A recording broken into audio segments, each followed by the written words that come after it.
ગાંધીનગરની જ્યાં હવે કોંગો ફીવરનો કેસ સામે આવ્યો છે। અહીં પિંડારડા ગામમાં કોંગોનો પ્રથમ કેસ નોંધાયો છે। પિંડારડાના રહેવાસીને કોંગો ફીવર પોઝિટિવ આવતા સારવાર અર્થે ખસેડવામાં આવ્યા છે તો અમદાવાદની ખાનગી હોસ્પિટલમાં હાલ દર્દીને દાખલ કરવામાં આવ્યા। અહીં પિંડારના ગામમાં 2 આરોગ્યની ટીમ ડિપ્લોય કરવામાં આવી છે। પશુપાલન વિભાગ પણ સતર્ક થયો છે। સર્વેલન્સ દવાના છંટકાવની કામગીરી હાલ હાથ ધરાઈ છે। તો આ મામલે કોંગ્રેસના પ્રદેશ પ્રમુખ અમિત ચાવડાએ દર્દીઓ સાથે મુલાકાત કરી અને વાતચીત કરી। અમારી ટાઇફોઇડ અહીંયા આગળ ગાંધીનગર શહેરમાં ભરડો લીધો છે। સેંકડો લોકો હોસ્પિટલમાં છે, તેમ છતાં સરકારની કોઈ પૂર્વ તૈયારી દેખાતી નથી। એ જ રીતે ખૂબ ગંભીર બાબત છે કે કોંગોની બીમારીના પણ કેસ આવ્યો છે। જો આ જ રીતે સરકાર તંત્ર આરોગ્ય વિભાગ કામ કરશે તો હું માનું છું કે આવનારા દિવસોમાં જેમ ટાઇફોઇડમાં 2 જેટલા લોકોના મોતની વાત છે, જો આવી જ મહામારીઓ સામે સરકારની નિષ્ક્રિયતા હશે, કોઈ આગોતરી તૈયારીઓ નહીં હોય તો વધારે લોકોને નુકસાન થવાની ભીતિ છે। ત્યારે સરકારને વિનંતી કરીએ કે આ કોંગોનો પણ કેસ આવ્યો છે એને ખૂબ ગંભીરતાથી લે। તો આગળ વાત કરીએ બનાસકાંઠાના ધાનેરામાં ઓરીના કેસ અંગે આરોગ્ય વિભાગનું સર્વેલન્સ। અહીં ઓરીના અગાઉ 9 કેસ પોઝિટિવ આવ્યા અને 34 કેસ જે શંકાસ્પદ આવતા આરોગ્ય વિભાગ એક્શનમાં આવ્યું છે। ધાનેરામાં ગાંધીનગર આરોગ્ય વિભાગની ટીમોએ તપાસ હાથ ધરી છે। આરોગ્ય કમિશનર સહિત જિલ્લા આરોગ્ય વિભાગની બેઠક પણ યોજાશે। ઓરીના કેસને લઈને સ્થિતિ પર સંપૂર્ણ નિયંત્રણ લાવવા માટે આરોગ્ય વિભાગને સ્થાનિક તંત્ર સાથે બેઠકનું પણ આયોજન કરવામાં આવ્યું। આરોગ્ય કમિશનર, જિલ્લા આરોગ્ય વિભાગ, સ્થાનિક ધારાસભ્ય સહિત તંત્ર સાથે આ બેઠક યોજાશે।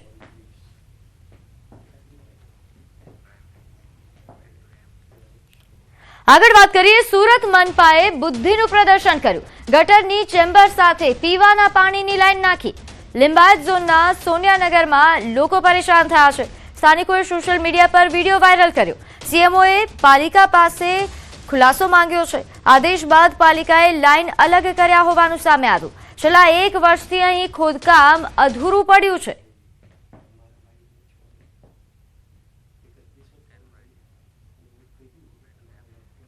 તો અમદાવાદમાં પાણીજન્ય રોગચાળો વકરી રહ્યો છે, એ અટકાવવા માટે હવે નવી પહેલ। રોગચાળો અટકાવવા માટે અમદાવાદ મ્યુનિસિપલ કોર્પોરેશનનો મોટો નિર્ણય। પાણીના વિક્રેતાઓ માટે નવા નિયમો બનાવાયા છે। વોટર જગમાં ક્લોરીનયુક્ત પાણી આપવું ફરજિયાત કરવામાં આવ્યું છે। જો નિયમનું પાલન નહીં થાય તો કાર્યવાહી થશે।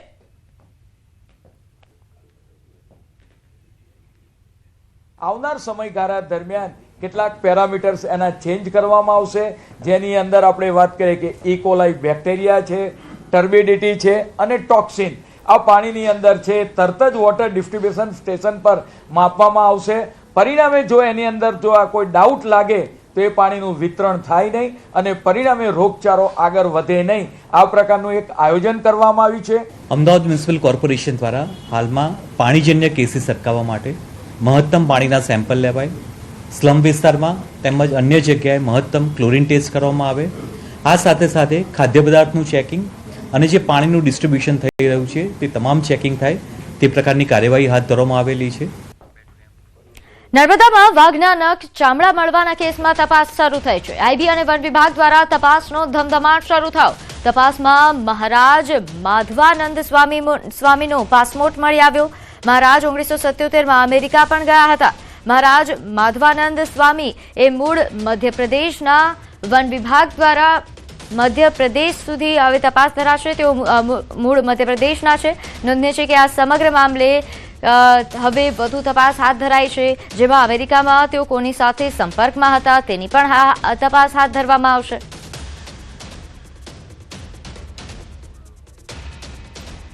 તો આપને જણાવી દઈએ કે હાલ જે આ વાઘના નખ ચામડાનો જે મુદ્દામાલ મળી આવ્યો હતો તે મામલે તપાસ શરૂ થઈ છે। વધુ વિગત સાથે મારી સાથે સંવાદદાતા દીપક જોડાઈ ગયા છે।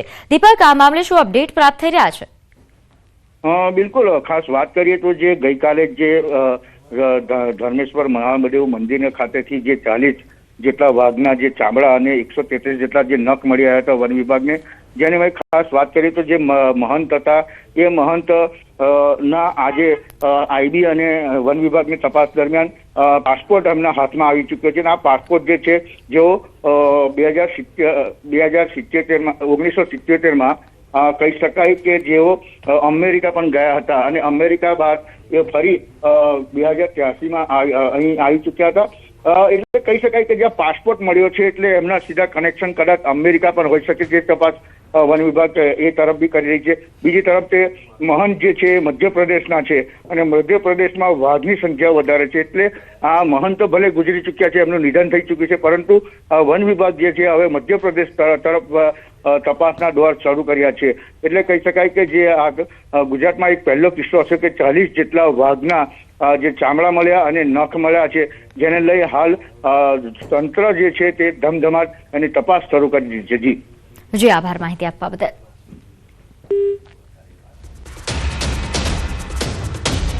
તો હાલ આ સમગ્ર મામલે આઈબી અને વન વિભાગ દ્વારા તપાસનો ધમધમાટ શરૂ કરવામાં આવ્યો.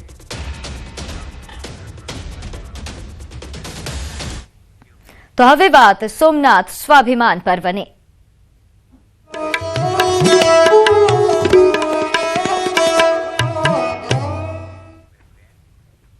સ્વાભિમાન પર્વની ઉજવણીને લઈને સોમનાથમાં સાધુ સંતો ઉમટી પડ્યા છે.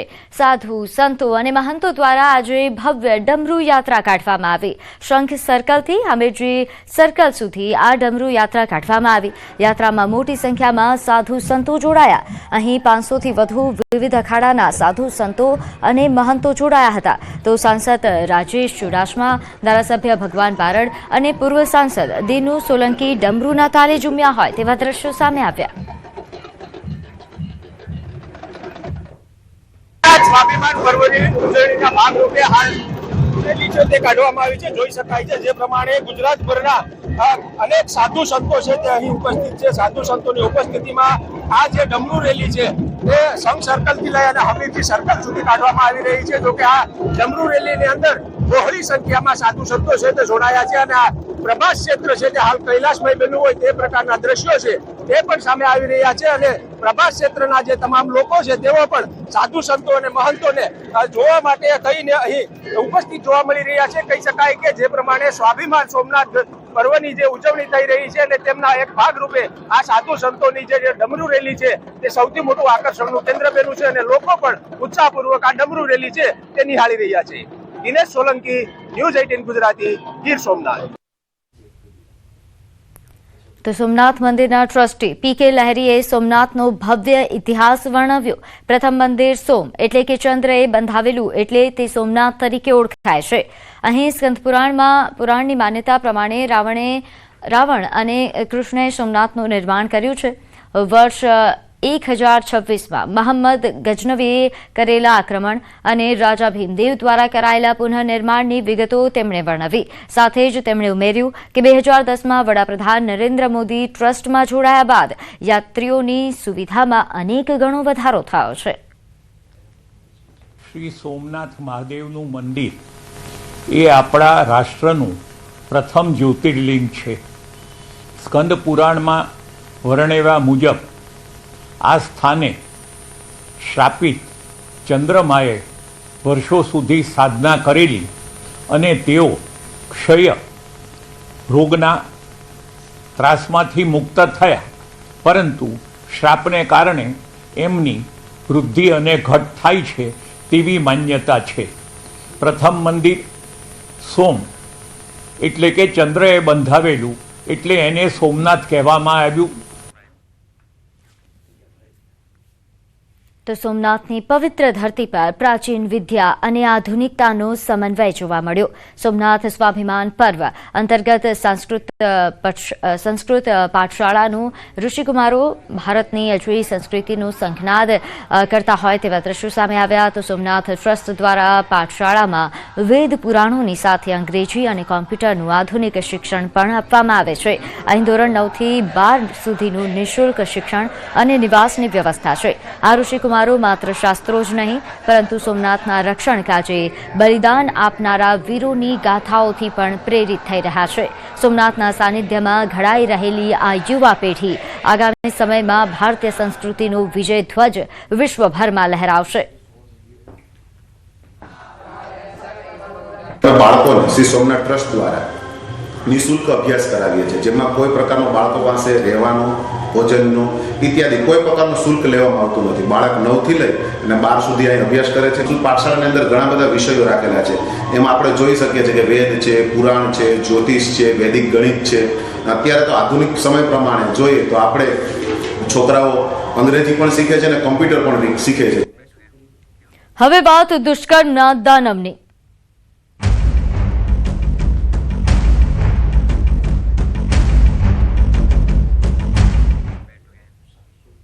વડોદરામાં સગીરા પર સામૂહિક દુષ્કર્મની ઘટના સામે આવી છે. નરાધમોએ 4 કલાક સુધી સગીરાને ગોંધી રાખી અને દુષ્કર્મ આચર્યું. નવાયાર્ડ વિસ્તારમાં આ ઘટના બની, જ્યાં 2 નરાધમોએ સગીરાને મકાનમાં લઈ જઈ દુષ્કર્મ આચર્યું. પીડિતાને મેડિકલ તપાસ માટે હોસ્પિટલ ખસેડાઈ છે. હર્ષિત મેકવાન અને હેપ્પી નામના શખ્સે આ દુષ્કર્મ આચર્યા હોવાની વિગત છે. પીડિતાના સ્વજનો દ્વારા એસએસજી હોસ્પિટલ ખાતે હોબાળો કરવામાં આવ્યો. ફતેગંજ પોલીસ મથકે ગુનો નોંધાયો છે. પોલીસે હર્ષિતની ધરપકડ કરી છે, પરંતુ હજુ હેપ્પી નામનો શખ્સ ફરાર છે. પોલીસ પર આરોપીઓને બચાવવાનો પણ આક્ષેપ થઈ રહ્યો છે. કલાકો સુધી પોલીસે કાર્યવાહી ન કર્યા હોવાનો પરિવારનો આક્ષેપ છે. આરોપીઓને કડક સજા આપવા માટે પરિવારે માંગ કરી. कि 1 बजे दोपहर में लड़की के साथ दुष्कर्म हो रहा है. 4 लड़के कर रहे हैं, उसके साथ रेप कर रहे हैं, गैंग रेप कर रहे हैं. बाहर से कुंडी लगी हुई है. उसके माँ बाप बेचारे ढूंढते फिर रहे हैं उस लड़की को. हमारी सिर्फ और ये पब्लिक जितनी खड़ी, इनकी एक ही मांग है, ये जो भी दोषी है इनको फांसी की सजा, कम से कम फांसी की सजा तो होना चाहिए. इतनी हमारी सरकार से, प्रशासन से सबसे विनती करके हम हाथ जोड़ के विनती करते हैं कि इनको फांसी की सजा होना चाहिए. और તો આ તરફ નવસારીમાં વાંસદામાં સગીરા પર સામૂહિક દુષ્કર્મ, સગીરાના મિત્રો પર ગેંગરેપ કર્યાનો આરોપ. સગીરાએ પરિવારને આપવીતી જણાવી, જે બાદ પોલીસે ફરિયાદના આધારે આરોપીઓની ધરપકડ કરી. ગઈકાલે એને વાલીપણામાંથી પુરુષ મિત્રો હતા એને લઈ ગયેલા અને તેના મિત્રોએ અને બધાએ સાથે રહી અને તેની સાથે શરીર સંબંધ પરાણે બાંધેલા હતા. તમામ આરોપીઓની તાત્કાલિક ધરપકડ કરેલ છે.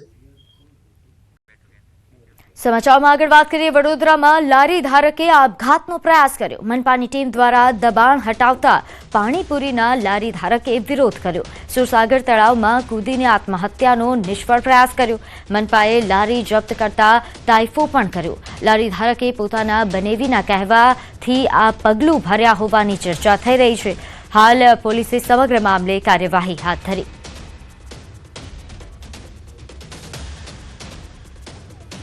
એ બાજુ કોર્પોરેશન એમની લારી પકડવાલા, એ લોકોની લારી પકડાઈ છે તો આ ભાઈ સુસાઇડ કરવા સુસાગરમાં કૂદ્યા. બહાર પબ્લિકને ધક્કો મારીને અંદર કૂદીને આવ્યા. તાત્કાલિક એને પકડીને એને પોલીસના હવાલે કરી દીધું કે મારી લારી પકડાઈ ગઈ છે, મેં હવે સુસાઇડ કર્યો. એના બનેવીના કહેવા પર એ સુસાઇડ કરવા અંદર આવેલો સુસાગરમાં. એનો બનેવી કે તું બુચકો માર દે, મેં બેસ્યો છું તારા પાછળ. 2 લારી કાલે લઈ ગયા અને આજે 1 લારી લઈ ગયા અને લઈને નીકળી ગયા અને ટોપલું બોપલું બધું રોડ પર નાખેલું હતું. પછી મને ગુસ્સો આવ્યો તો મેં સુસાઇડ કરવા જતો રહ્યો. પછી વોચમેને પકડ્યો મને અને 5-6 કાન પટ્ટામાં આપી મને. આગળ વાત કરીએ. નવસારીમાં જમીન વિવાદમાં ફાયરિંગની ઘટના સામે આવી છે. જમીનના રૂપિયા બાબતે બબાલ થઈ હતી. શહેરને અડીને આવેલા દાંતેજ તળાવ પાસે મોડી રાત્રે 12 વાગ્યે ગોળીબાર થયો. જમીન માલિક પ્રકાશ કથિરિયા પર 2 ઈસમોએ ગોળીબાર કર્યો. જમીનની બાબતે પૈસાની લેતી દેતીમાં ઝઘડો થયા બાદ ગોળીબાર થયો. પ્રકાશ કથિરિયાને જાંઘના ભાગે ગોળી વાગી હતી. ગોળી વાગતા તાત્કાલિક સારવાર માટે તેમને શહેરની ખાનગી હોસ્પિટલમાં ખસેડવામાં આવ્યા. ઘટનાની જાણ વિજલપોર પોલીસને થતા તે દોડતી થઈ.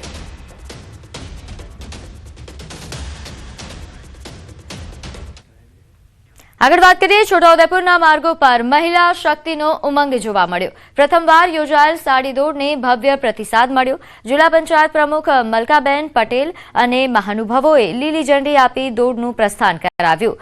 1 કિલોમીટરની દોડમાં સિનિયર સિટીઝન્સથી લઈને યુવતીઓ સાડી પહેરીને ઉત્સાહભેર જોડાઈ. છોટાઉદેપુર નગરમાં મહિલાઓના સ્વાસ્થ્ય, સશક્તિકરણ અને સક્રિય જીવનશૈલીને પ્રોત્સાહન આપવાના ઉમદા હેતુ સાથે આયોજન કરાયું. આ આયોજન દ્વારા મહિલાઓની શક્તિ, આત્મનિર્ભરતા અને એકતાનું સુંદર પ્રદર્શન જોવા મળ્યું હતું. તો આગામી 8 ફેબ્રુઆરીએ યોજાનાર છોટાઉદેપુર મેરેથોનમાં જોડાવા કલેક્ટરે આહવાન કર્યું.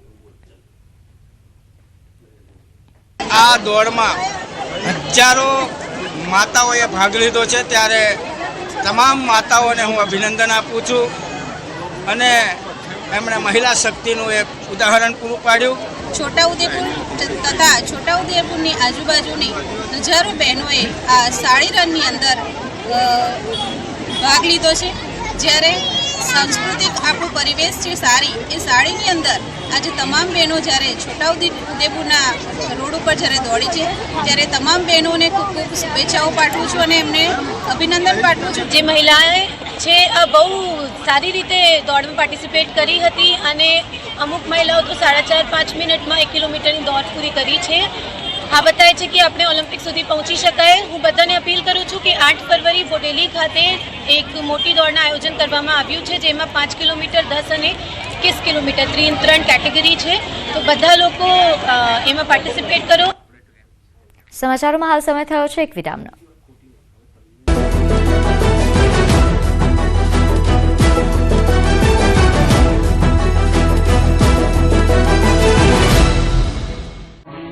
ઉત્તર ભારતમાં કાતિલ ઠંડી અને બરફવર્ષાના પગલે ગુજરાત ફૂટવાઈ ગયું છે. સાથે અનેક વિસ્તારોમાં કોલ્ડ વેવ જેવી સ્થિતિ છે.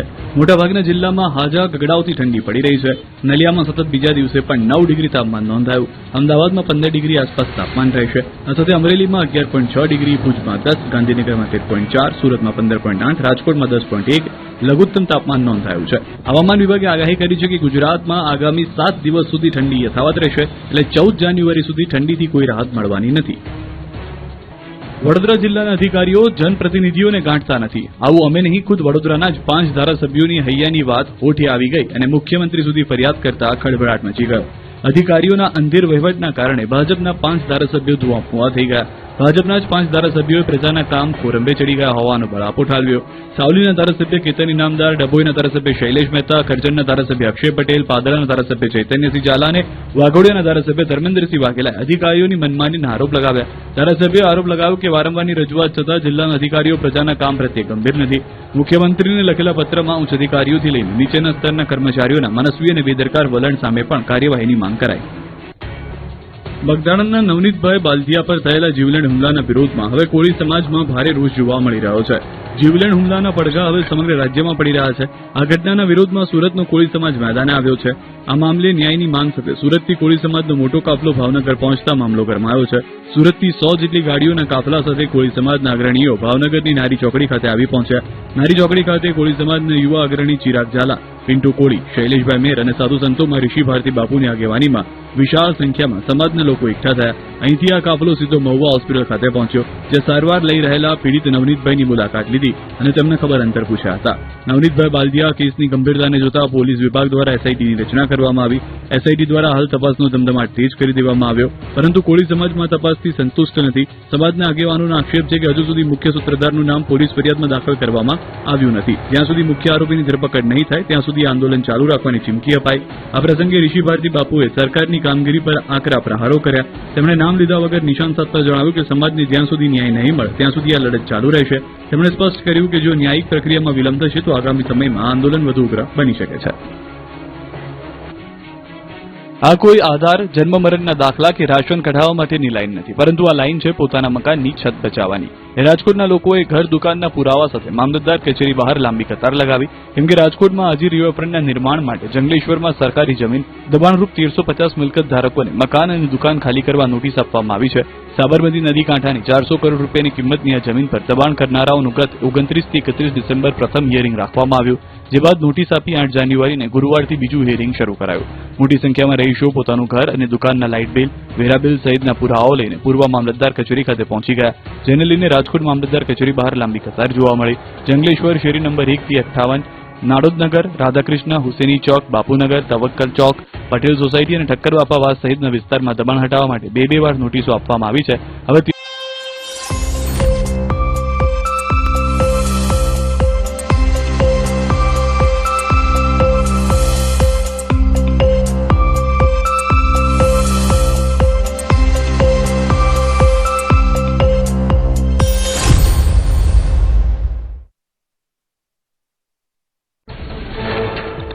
ભારે હિમવર્ષામાં થીજી ગયું લદાખ. દ્રાસમાં તાપમાન -14 ડિગ્રી પહોંચતા સ્થિતિ કફોડી.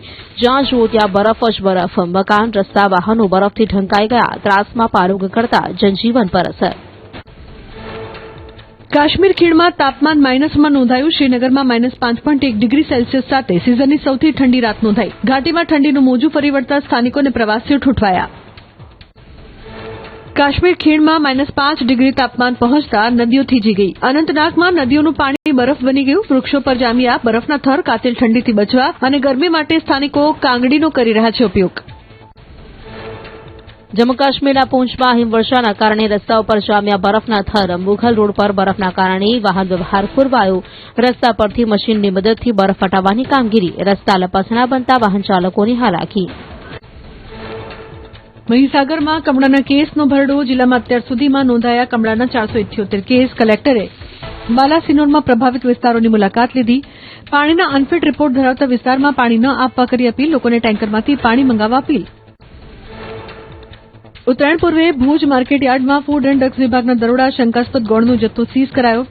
વિવિધ બ્રાન્ડના દેશી ગોળના નમૂના લેબોરેટરીમાં મોકલાયા. ઉત્તરાયણ નિમિત્તે વપરાતા રો મટીરીયલ અને ચીકીના વેચાણકર્તાઓને ત્યાં તપાસ. આંધ્રપ્રદેશમાં પણ ગગડીયો તાપમાનનો પારો. એએસઆર જિલ્લાના એજન્સી વિસ્તારોમાં બુધવારે રાત્રે તાપમાન શૂન્ય નજીક પહોંચી ગયું. 1.2 ડિગ્રી સેલ્સિયસ તાપમાન નોંધાતા કાતિલ ઠંડીનો અનુભવ. સવાર સાંજ લોકો ઘરમાં પુરાઈ રહેવા મજબૂર. પહાડો પર હિમવર્ષાની મેદાની વિસ્તારોમાં અસર. ઉત્તર પ્રદેશના વિવિધ વિસ્તારોમાં હાડ થીજવતી ઠંડીનો અનુભવ. મથુરા, મુરાદાબાદ, ગાઝિયાબાદ, કાનપુર, મેરઠ સહિતના વિસ્તારો ઠંડીથી ઠૂંઠવાયા. તાપમાનમાં અચાનક ઘટાડો નોંધાતા જનજીવન પર અસર. માયાનગરી મુંબઈ ધુમ્મસની ચાદરમાં લપેટાયું. તાપમાનમાં ઘટાડો થતા ઠંડીનો અનુભવ. વડાલા, બોરીવલી, કાંદીવલી, જુહુ, મલાડ, ઘાટકોપર સહિતના વિસ્તારમાં વહેલી સવારે જોવા મળ્યું ધુમ્મસનું સામ્રાજ્ય. કોસ્ટલ એરિયામાં વેટલેન્ડમાં વિદેશી પક્ષીઓનું જમાવડું. રાજધાની દિલ્હીમાં ઠંડીના પ્રકોપ સાથે ધુમ્મસનું સામ્રાજ્ય. શહેરમાં 5.8 ડિગ્રી લઘુત્તમ તાપમાન નોંધાયું. વિવિધ વિસ્તારોમાં ગાઢ ધુમ્મસ છવાતા વાહન ચાલકો પરેશાન થયા. ખરાબ વાતાવરણ અને વિઝિબિલિટી ઘટતા ટ્રેન અને વિમાન સેવાને પણ અસર. ઉત્તરાખંડના હરિદ્વારમાં શીતલહેરના કારણે કાતિલ ઠંડીનો અનુભવ. તાપમાનમાં ભારે ઘટાડો થતા કડકડતી ઠંડીનો અનુભવ. હરિદ્વારના વિવિધ ઘાટ પર સવારે સન્નાટો. ઠંડીની સાથે ધુમ્મસ વધતા વિઝિબિલિટીમાં ઘટાડો. આગામી 7 દિવસ તાપમાનમાં કોઈ ફેરફાર નહીં. ઠંડીને લઈને હવામાન વિભાગની આગાહી. ઉત્તર પૂર્વ ઉત્તરના પવન ફૂંકાયા. કેટલાક વિસ્તારમાં તાપમાન 1 થી 2 ડિગ્રી નીચું નોંધાશે. અમદાવાદનું લઘુત્તમ તાપમાન 15 ડિગ્રી રહી શકે. જામનગરની જીજી હોસ્પિટલમાં ઓપીડીમાં વધારો. બદલાતા હવામાન અને ઠંડીના કારણે ઋતુજન્ય રોગચાળો વકર્યો. તાવ, શરદી, ઉધરસ અને વાયરલ ઇન્ફેક્શનના કેસમાં વધારો નોંધાયો. બહારની ખાણીપીણીથી દૂર રહેવા તબીબોએ આપી સલાહ. અમદાવાદમાં એએમસીની મુખ્ય ઓફિસ ખાતે કોંગ્રેસનું વિરોધ પ્રદર્શન. શહેરમાં વધતા પાણીજન્ય રોગચાળા મુદ્દે કોંગ્રેસનું વિરોધ પ્રદર્શન. ઝાડા, ઉલટી, કોલેરા અને ટાઇફોઇડના કેસમાં વધારો થતા કોંગ્રેસે એએમસી વિરુદ્ધ લગ્યા નારા. બગદાણા ગામે કોળી સમાજના યુવક પર થયેલા હુમલા મામલે સમાજમાં રોષ. સમસ્ત કોળી અને ઠાકોર સમાજના આગેવાનોએ લીંબડી ખાતે એકત્ર થઈ મામલતદારને આપ્યું આવેદન. નિષ્પક્ષ તપાસ અને કડક કાર્યવાહીની માંગ કરાઈ. હિન્દુ રાષ્ટ્ર મુદ્દે ઋષિ ભારતી બાપુનું સ્ફોટક નિવેદન. કહ્યું, હિન્દુ રાષ્ટ્રનો અર્થ એટલે ગુલામી. ધર્મના નામે ધંધા ચાલતા હોવાનો કર્યો દાવો. હિન્દુ રાષ્ટ્ર એટલે 15% શાસકો અને 85% ગુલામી. કોળી સમાજના યુવક નવનીતને મળ્યા બાદ આપ્યું.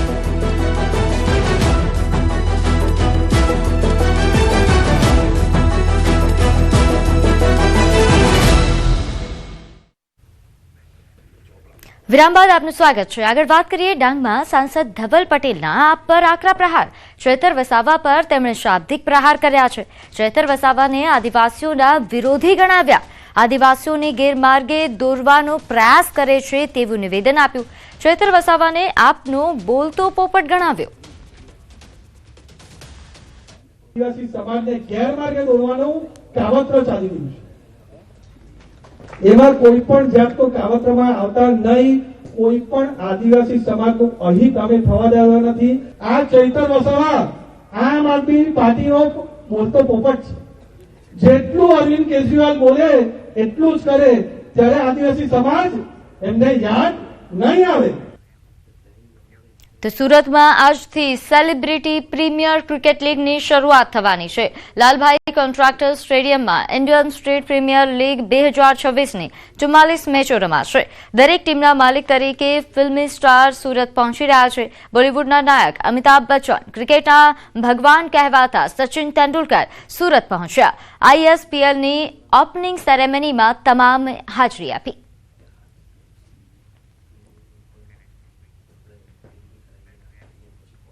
રાજકોટમાં સૌરાષ્ટ્ર કચ્છ વાઇબ્રન્ટ ગુજરાત રિજનલ કોન્ફરન્સને લઈને તડામાર તૈયારીઓ ચાલી રહી છે. આગામી 11 જાન્યુઆરીના રોજ પ્રધાનમંત્રી નરેન્દ્ર મોદી મહાસમિટનું ઉદ્ઘાટન કરશે.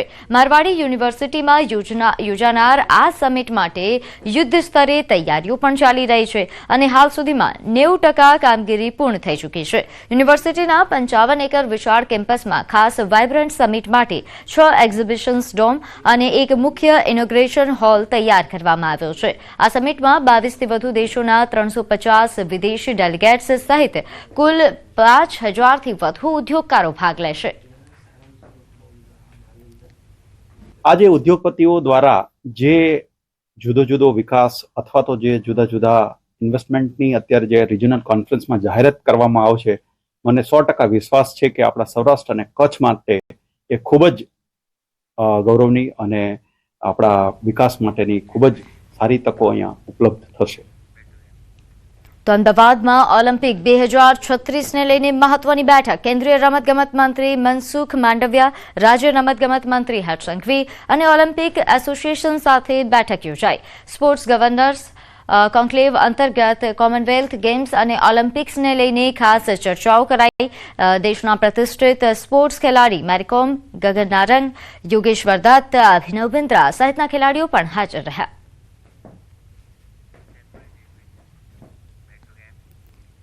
આગળ વાત કરીએ, સેન્ટ ઝેવિયર સ્કૂલે 2 કરોડ ફી કરવી પડશે પરત. રિવિઝન બેન્ચે આ અરજી ફગાવતા વાલીઓને ફી પરત કરવી પડશે. 15 દિવસમાં ફી પરત કરવા માટે આદેશ કરાવશે. FRCએ મંજૂર કરેલી ફી કરતાં શાળા દ્વારા વધુ ફી લેવાતી હતી, ત્યારે FRC દ્વારા 26,250 ફી મંજૂર કરાઈ હતી, પરંતુ શાળા દ્વારા 39,359 ફી ઉઘરાવવામાં આવતી હતી. વાલીની ફરિયાદ બાદ તપાસ કરતા 2 કરોડ રૂપિયા ફી વધુ લીધા હોવાનું સામે આવ્યું હતું.